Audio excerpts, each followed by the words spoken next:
तो फ्रेंड्स, आज के इस प्रैक्टिस सेट में हम लोग डिस्कस करेंगे सामान्य जानकारी यानी कि जनरल स्टडी और ग्राम समाज और विकास के प्रश्नों को। पूरा सेशन बहुत ही इंपॉर्टेंट होने वाला है।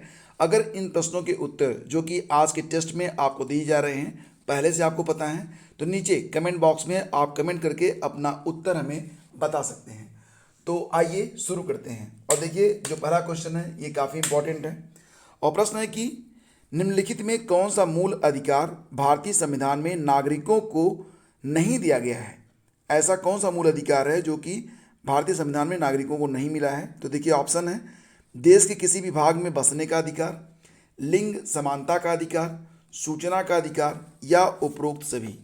तो ऑप्शन डी यहाँ पर करेक्ट है। लिंग समानता का अधिकार, देश में कहीं भी बसने का अधिकार और शोषण के विरुद्ध अधिकार, ये हमारे मूल अधिकार हैं, तो सभी हमको प्राप्त होते हैं। अगला क्वेश्चन है किसी राजनीतिक दल को राष्ट्रीय दल के रूप में मान्यता दी जाती है कब। तो देखिए, यहाँ पर जो ऑप्शन है, जब वह सभी राज्यों में चुनाव लड़ती है, ऐसा नहीं है। जब वह राष्ट्रीय चुनाव में कुल मतदान का कम से कम 5% मत हासिल कर लेती है, ये भी गलत है। सही जवाब इसका है ऑप्शन सी। यदि उसे 4 या अधिक राज्यों में राजनीतिक दल के रूप में मान्यता प्राप्त हो गई है, तब जाकर उसे राष्ट्रीय दल के रूप में मान्यता मिलती है। अच्छा, वर्तमान समय में देखा जाए तो जो राष्ट्रीय दल हैं उनकी संख्या कितनी है? 8 है। और जो राज्य दल हैं उनकी संख्या कितनी है? 54 है। कुल दलों की संख्या कितनी है? कुल लगभग 2858 दल हैं इस समय। इसमें गैर मान्यता प्राप्त दल कितने हैं? 2797। ये गैर मान्यता प्राप्त दलों की संख्या है। तो ये याद रखना, एग्जाम में ये भी क्वेश्चन बन सकता है। वह कौन सी पर्यावरणीय परत है जो विकिरण को वापस पृथ्वी में प्रत्यावर्तित कर देती है? तो ये कौन सी परत है बताओ? स्ट्रेटोस्फीयर, आयनोस्फीयर, एक्सोस्फीयर या फिर ट्रोपोस्फीयर में? सही जवाब इसका है ऑप्शन बी। जी हाँ, आयनोस्फीयर। नेक्स्ट, 13 ताली एक लोक नृत्य है और ये किस राज्य से संबंधित है? 13 ताली जो लोक नृत्य है ये किस राज्य से संबंधित है? तो फ्रेंड्स, ये जो नृत्य है ये राजस्थान से संबंधित है, यानी कि विकल्प डी हमारा करेक्ट है। अगला क्वेश्चन जन्मजात रोग से है। पूछा जा रहा है कि जन्मजात रोग एक ऐसा रोग है जो डैश है।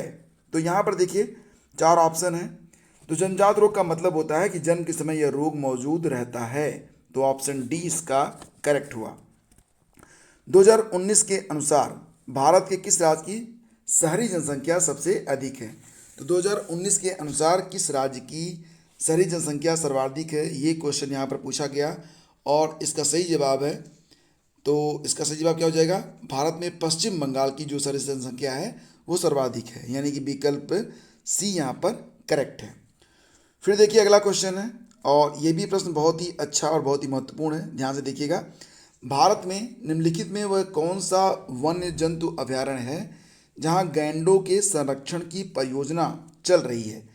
तो गैंडों का जो संरक्षण है ये काजीरंगा में चल रहा है। ये कहाँ पर स्थित है? ये असम में स्थित है, यानी कि विकल्प सी यहाँ पर करेक्ट है। फिर अगला क्वेश्चन है कि पश्चिम बंगाल में रानीगंज किसके लिए जाना जाता है? रानीगंज में क्या मिलता है? पश्चिम बंगाल का जो रानीगंज है, तो रानीगंज जो है ये कोयले के लिए विख्यात है, यानी कि विकल्प बी हमारा सही जवाब है। ठीक है। संविधान के किस संशोधन के जरिए भारत में आर्थिक आरक्षण पारित किया गया है? आपको याद होगा ईडब्ल्यूएस के लिए जो 10% आरक्षण दिया गया है उसके लिए संविधान का कौन सा संशोधन किया गया था?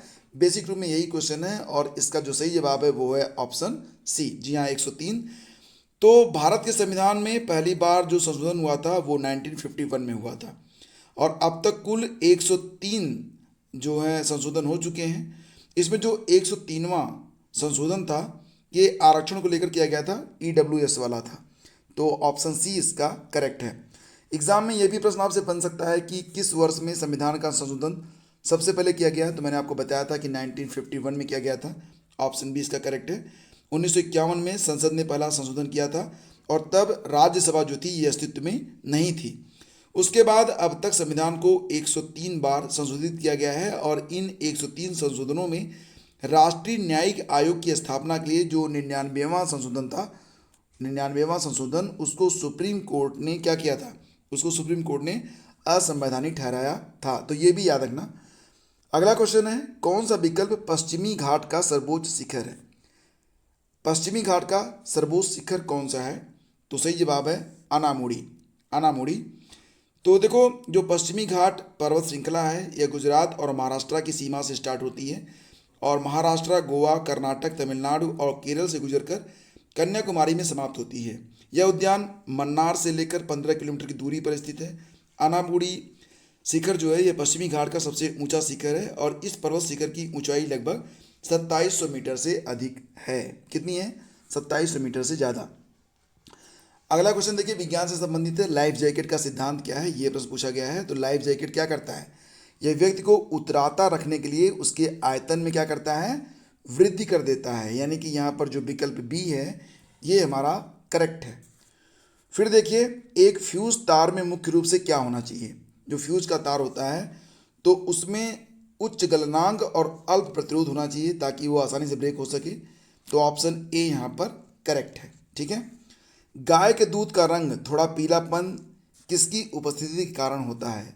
गाय के दूध का रंग जो हल्का सा पीलापन लिए होता है वो राइबोफ्लेविन, कैरोटीन, राइबोलिस या फिर जेंथोफिल। सही जवाब है कैरोटीन। ये आसान क्वेश्चन है लेकिन एग्जाम में कई बार आता है। एक फ्रिज में शीतलक क्या होता है? शीतलक जो ठंडा करता है, जिसको कूलेंट कहते हैं आप, तो फ्रिज में जो कूलेंट होता है वो बहुधा फ्रियान होता है। ऑप्शन डी इसका करेक्ट होगा।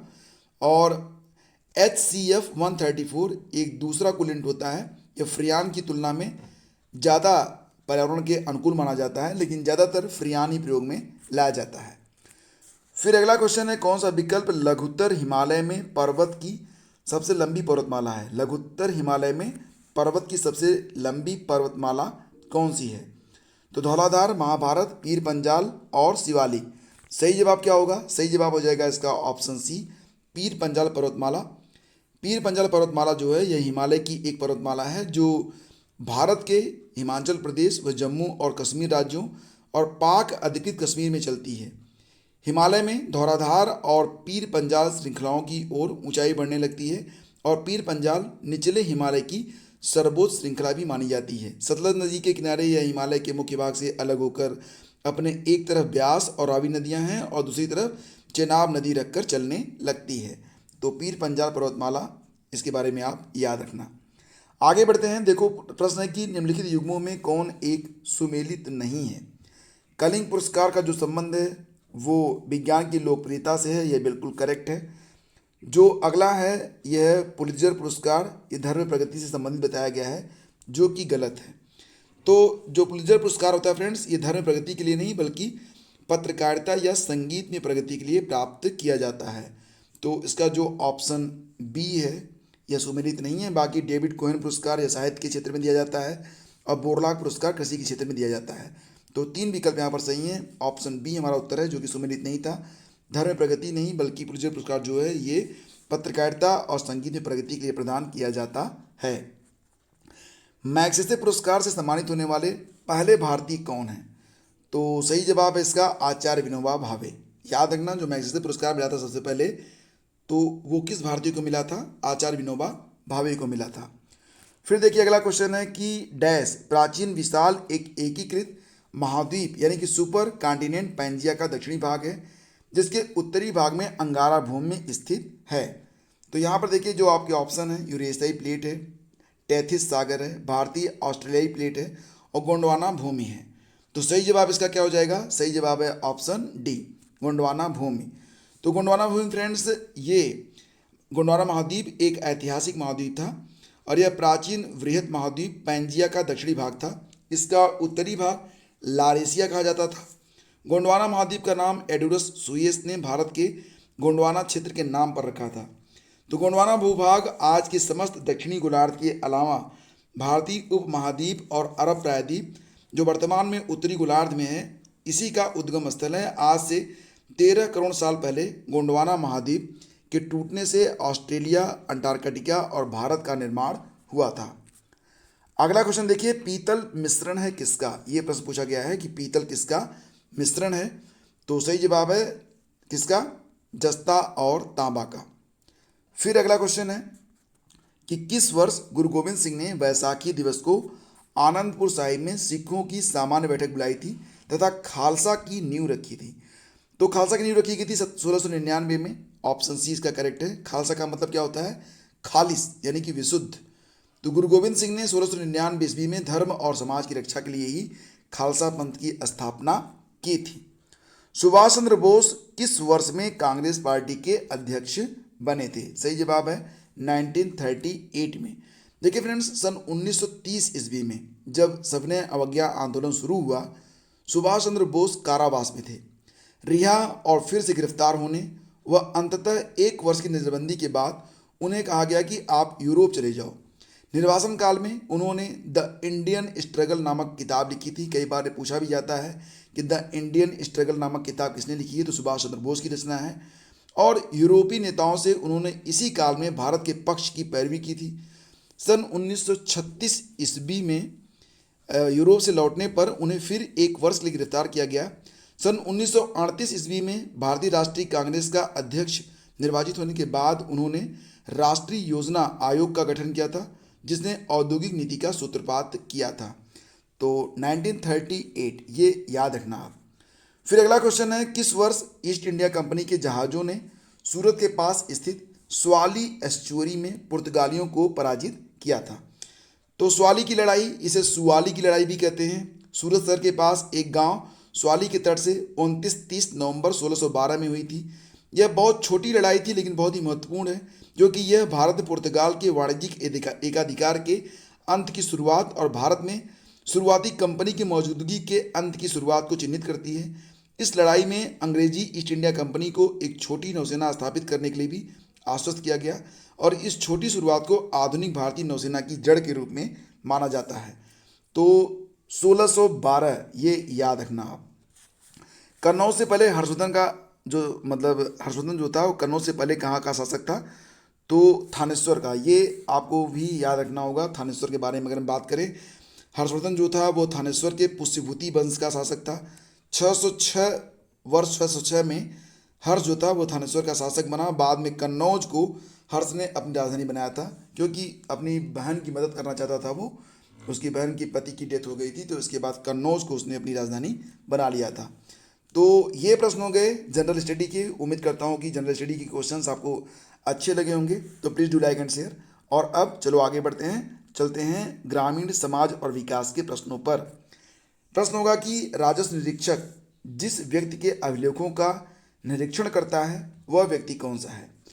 तो राजस्व निरीक्षक जो होता है वो पटवारी, जिसको आप लेखपाल कहते हैं, लेखपाल के अभिलेखों का निरीक्षण करता है। तो सही जवाब इसका हो जाएगा ऑप्शन डी। फिर अगला क्वेश्चन है, देखो ये क्वेश्चन अभी हाल ही में बनाया भी गया है। पंचायती राज व्यवस्था के से संबंधित 73वां संविधान संशोधन विधेयक 1992 संपूर्ण भारत में कब लागू किया गया था? अभी हाल ही में आपने मनाया था पंचायती राज दिवस। कब मनाया था? 24 अप्रैल को। और ये लागू हुआ था कब? 24 अप्रैल 1993 में। फिर अगला क्वेश्चन है कि स्वतंत्रता का प्रारंभ धरातल से होना चाहिए। प्रत्येक गांव का एक छोटा गणराज्य होना चाहिए जिसके हाथ में सभी अधिकार हों। यह कथन किसका था? तो ये कथन है, जी हाँ, महात्मा गांधी का कथन है। महात्मा गांधी ने ग्राम स्वराज की बात कही थी, जिसे ग्राम स्वराज भी कहा जाता है। जनसंख्या के मामले में उत्तर प्रदेश भारत के राज्यों में किस पायदान या स्थान पर है? तो याद रखना कि जनसंख्या के मामले में 2011 की जनगणना के अनुसार भारत में सर्वाधिक जनसंख्या वाला जो राज्य है, तो इसमें जो 4 राज्य हैं उससे पहले स्थान पर तो आपका यूपी आता है, दूसरे स्थान पर यूपी के बाद फिर महाराष्ट्र आ जाएगा, फिर तीसरा स्थान किसका आता है? बिहार का आता है, और चौथा स्थान आता है वेस्ट बंगाल का। ये 4 राज्य हैं सर्वाधिक जनसंख्या वाले। न्यूनतम जनसंख्या में पहला स्थान आता है सिक्किम का, दूसरा स्थान आता है मिजोरम का, तीसरा स्थान मिलेगा आपको अरुणाचल प्रदेश का, चौथा स्थान है किसका? गोवा का। तो ये याद रखना। और उत्तर प्रदेश की जनसंख्या कितनी थी उस समय? 19.98 करोड़। ठीक है। देश की कुल जनसंख्या का कितना? 16.51%। ये याद रखना आप। तो कौन सी ग्रामीण जीवन की एक आर्थिक समस्या नहीं है? जातिवाद, साक्षरता, निर्धनता, अशिक्षा। तो आप जानते हैं जातिवाद आर्थिक समस्या नहीं है, तो ऑप्शन ए इसका करेक्ट है। ग्रामीण तथा नगरीय समुदायों के बीच निम्न विभिन्नताओं में कौन अधिक मौलिक है? तो इसका जवाब क्या हो जाएगा? ग्रामीण और नगरीय समुदायों के बीच विभिन्नता का सर्वाधिक मौलिक अधिकार वहाँ की व्यावसायिक विभिन्नताएं हैं, यानी कि विकल्प बी हमारा यहाँ पर उत्तर हो जाएगा। और ग्रामीण क्षेत्रों में प्राथमिक क्रियाएं की जाती हैं, जबकि नगरीय क्षेत्रों में द्वितीयक और तृतीयक क्रियाएं की जाती हैं। ग्रामीण परिवार की विशेषता निम्नलिखित में से कौन सी है? ग्रामीण परिवार की विशेषता निम्नलिखित में से कौन सी है? संयुक्त परिवार, कृषि व्यवसाय, अनुशासनबद्ध परिवार या ये सभी? तो सही जवाब इसका ऑप्शन डी है, ये सभी। फिर अगला क्वेश्चन है, ग्रामीकरण की विशेषताएं इनमें से कौन सी हैं? ग्रामीकरण की जो विशेषताएं हैं इनमें से कौन सी हैं? तो फ्रेंड्स इसका जो आंसर होगा वो हो जाएगा परंपराओं के मूल स्रोत से पृथक्करण, ये भी है। ग्रामीकरण की प्रक्रिया, संपूर्ण प्रतिनिधित्व का अभाव, और सही जवाब इसका ऑप्शन डी हो जाएगा, यानी कि उपरोक्त सभी इसके सही हैं। फिर अगला क्वेश्चन कि वर्ष 2011 की जनगणना के आधार पर उत्तर प्रदेश राज्य का जनसंख्या घनत्व क्या है? तो वर्ष 2011 की जनगणना के आधार पर उत्तर प्रदेश राज्य का जो जनसंख्या घनत्व है ये कितना है? तो देखो ये था 828, यानी कि विकल्प सी हमारा करेक्ट है। और अगर हम 2001 के बारे में बात कर लेते हैं, हालांकि एग्जाम में तो आएगा नहीं, लेकिन ध्यान रखना कि 2001 की जनगणना में जो यूपी का जनघनत्व था वो 690 था, जो कि 2011 में बढ़कर कितना हो गया था? 828 हो गया था। कौन सा ग्राम विकास का एक कार्यक्रम नहीं है? तो देखो कौन सा एक ग्राम विकास का कार्यक्रम नहीं है? सही जवाब इसका है ऑप्शन बी, ग्राम विकास का कार्यक्रम सार्वजनिक वितरण प्रणाली यानी कि पीडीएस सिस्टम नहीं है, तो ऑप्शन बी इसका करेक्ट। गांव में तालाबों, पोखरों, जोहड़ों आदि में जलकुंभी पाई जाती है। जलकुंभी पाई जाती है तो आप जानते हैं। प्रश्न है कि क्या जलकुंभी से जल प्रदूषण होता है? तो इसका जवाब है यस, बिल्कुल ऑप्शन बी इसका करेक्ट है, इससे जल प्रदूषण होता है। फिर महालवाड़ी से संबंधित क्वेश्चन है कि महालवाड़ी प्रणाली कहाँ पर लागू की गई थी? जो महालवाड़ी सिस्टम था यह कहाँ पर लागू किया गया था? तो देखो फ्रेंड्स, महालवाड़ी प्रथा को वर्ष 1833 में भारत के तत्कालीन governor general Lord William Bentinck ने उत्तर पश्चिमी प्रांत, जिसमें आगरा था, मध्य प्रांत था यानी कि मध्य प्रदेश, गंगा घाटी और पंजाब में लागू किया गया था। तो इसमें जो है उत्तर प्रदेश था, तो ऑप्शन बी इसका करेक्ट है। फिर देखिए उत्तर प्रदेश राज्य में किस जनपद में लिंग अनुपात सर्वाधिक है? तो ये तो आप जानते ही हैं। सबसे अधिक जो लिंग अनुपात था वो जौनपुर में था। जौनपुर में कितना था? 1024 था। उसके बाद दूसरा स्थान था आजमगढ़ का। आजमगढ़ में एक कम था, 1019 था। और सबसे कम जो लिंगानुपात था वो कहाँ पर था? गौतम बुद्ध नगर में था, 851। ठीक है, ये याद रखना आप। जहाँ 3 गांवों की सीमाएं मिलती हैं वहाँ जो चिन्ह बनता है उसे कहते हैं सिद्धा, ऑप्शन ए सिद्धा। भारतीय ग्रामीण समाज को बांटा जा सकता है मुख्यतः, तो भारतीय ग्रामीण समाज को मुख्यतः बांटा जा सकता है किस रूप में? तो सही जवाब है जनजाति समाज और कृषक समाज में, तो ऑप्शन ए इसका करेक्ट है। और अगला क्वेश्चन है कि उत्तर प्रदेश में उर्दू प्रशिक्षण और अनुसंधान केंद्र कहाँ पर मिलेगा आपको? तो उत्तर प्रदेश में जो उर्दू प्रशिक्षण और अनुसंधान केंद्र है इसका उत्तर मैं नीचे आपको कमेंट बॉक्स में दे रहा हूँ, वहाँ पर जाके चेक करो और इसका उत्तर आप खुद बताओ। तो अगर वीडियो पसंद आया है तो इसे लाइक और शेयर जरूर कर देना। नियमित रूप से आपको यूपी ट्रिपल एस सी लेखपाल भर्ती, UP triple S C PT 2022 और ये वीडियो आपकी अन्य परीक्षाएं लाइक एज यूपी पीसीएस 2022 और इसके अलावा सुपर टेट की तैयारी कर रहे हैं तो ये जीएस आपको सुपर टेट में भी देखने को मिलेगा। तो नियमित रूप से तैयारी करिए और कोई भी वीडियो आप छोड़िएगा मत, थोड़ा सा समय निकालिए, आपकी तैयारी बहुत अच्छी हो जाएगी। तो आप सभी के लिए शुभकामनाएं कि आप इस वर्ष निश्चित रूप से सफल रहें और अपने लिए एक शानदार करियर को प्राप्त कर सकें। Best of luck, thank you so much.